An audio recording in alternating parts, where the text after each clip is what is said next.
கீழ்காணும் சார்புகளுக்கு கொடுக்கப்பட்ட இடைவெளியில் மீப்பெரு மற்றும் மீச்சிறு அறுதி மதிப்புகளை காண்க. ஸோ நமக்கு இங்க வந்து என்ன கொடுத்துருக்காங்க அப்படின்னா F of X is equal to 3x⁴ minus 4x³ இடைவெளி என்ன கொடுத்துருக்காங்க -1 2 அப்படின்னு கொடுத்துருக்காங்க. ஸோ இந்த மீச்சிறு அறுதி அண்ட் மீப்பெரு அறுதி கண்டுபிடிக்கிறதுக்கு நம்ம என்ன பண்ணணும் அப்படின்னா வந்துட்டு இதனுடைய முதல் வகைகளை கண்டுபிடிக்கணும். அந்த சமன்பாடை வந்து பூஜ்ஜியத்துக்கு சமப்படுத்தி அதுல இருந்து கிடைக்கிற எக்ஸ் வேல்யூக்கு தான் நமக்கு ஆன நிலையெண்கள். ஓகே, ஸோ அதுக்கப்புறம் இந்த முனைப்புள்ளிகள், இந்த நிலையெண்கள், அதுக்கப்புறம் இந்த முனைப்புள்ளிகள் எல்லாத்துலயும் நம்மளுடைய எஃப் ஆஃப் எக்ஸ் வேல்யூஸ் கண்டுபிடிக்கணும். கண்டுபிடிச்சிட்டு அதுல எது மிகப்பெரிய வேல்யூ இருக்குதோ அதுதான் மீப்பெரு பெருமம், அதுல எது மிகச்சிறிய வேல்யூ இருக்குதோ அதுதான் மீச்சிறு சிறுமம். ஸோ அதுதான் ப்ரொசீஜர். நம்ம வந்து என்னது கணக்கை ஸ்டார்ட் பண்ணலாம். So solution. ஸோ நமக்கு ஃபர்ஸ்ட் என்ன கொடுத்துருக்காங்க இங்க F of X is equal to அதை எழுதிக்கலாம்.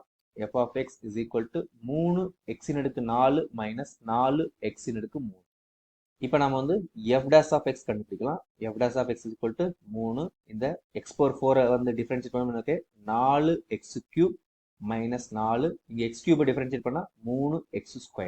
ஓகே, ஸோ நமக்கு இங்க என்னது 12x³ மைனஸ் 12x².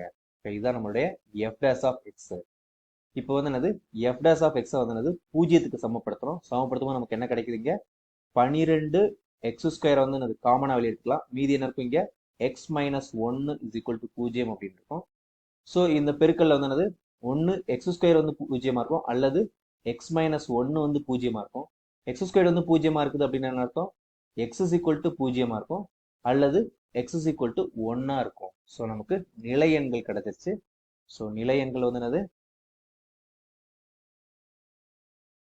0, 1. ஓகே, அது மட்டும் இல்லாம முனைப்புள்ளிகள் வந்து என்னது நமக்கு இங்க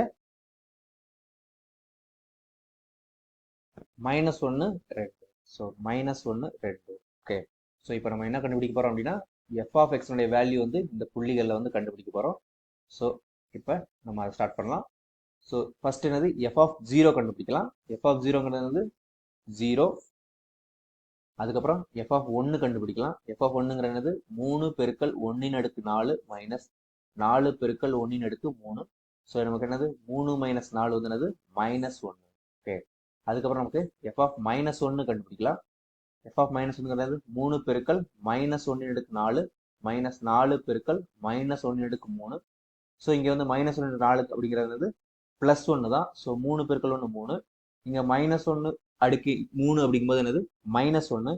ஸோ -1 பெருக்கல் -4ங்கிறது +4. So 3 + 4 is equal to 7. இப்போ நம்ம என்ன கண்டுபிடிக்க போறோம் அப்படின்னா எஃப் ஆஃப் 2 கண்டுபிடிக்க போறோம். ஸோ 3 பெருக்கல் 2/4 மைனஸ் 4 பெருக்கல் 2/3. ஓகே, ஸோ நமக்கு இப்போ இங்க 2/4 அப்படிங்கிறது என்னது 16. ஸோ 16 மூணா என்னது 48 மைனஸ் 2/3ங்கிறது என்னது 8. 8 4 32. ஸோ நமக்கு இங்க என்ன கிடைக்குது அப்படின்னா வந்துட்டு டிஃபரன்ஸ் வந்து 16.